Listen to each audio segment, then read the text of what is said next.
Alright, so one of the things about not throwing stuff away is that you end up with a lot of stuff. Case in point are these speakers here. A buddy of mine sent these to me from New Jersey in the 1990s, probably around like 96, and they were meant to be for my old pickup truck, and I never put them in. And you know, I'm taking the speakers out of the back doors, and we know that the speakers in this vehicle aren't that great, but I remembered these. They were still up on a shelf.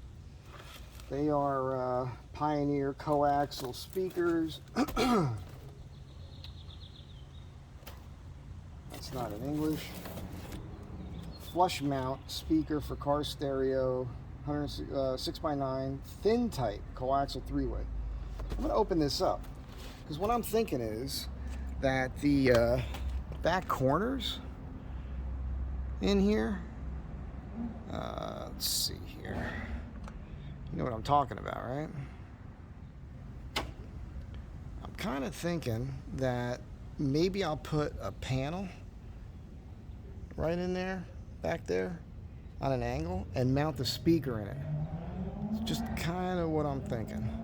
Let's open this box and see what's in here and see how practical that is.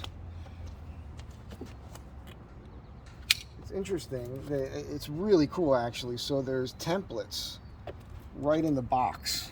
I don't know if you can see it, but there's a dotted line here, and there's a scissor thing there. So this is your template for making your holes. So we don't want to screw up the box.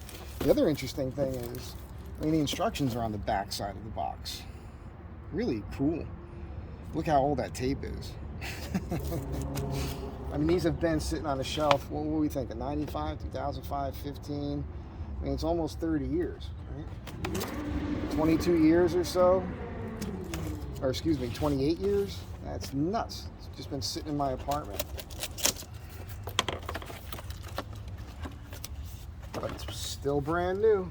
Wow. Okay, so there's a I could see a screw stuck to the speaker. You can see that in there. It's a self-tapping screw there.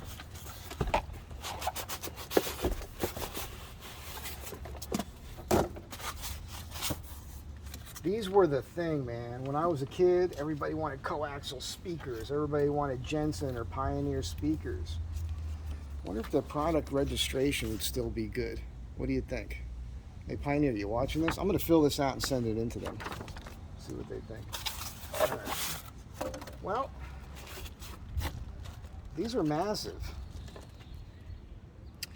That might be too big. I'd have to make a big...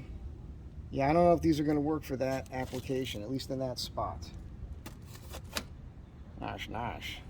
I'm sure these things sound phantasmic. Yeah, funny that screw is just sitting right there like that. So I'm going to put it back in and think about that. Because that is, yeah, that might just be too large. 4 ohm. The speaker I took out of the back had a 3 ohm rating, and back in the day I used to find a lot of 8 ohm. So is the smaller this number, the better? Maybe that is the way it is, and maybe the speakers I took out were better. It did have a larger magnet in them, so I don't know. Anyhow, unboxing of speakers that are, I don't know, probably 30 years old. I haven't had them personally that long in the box, but that's probably accurate to say.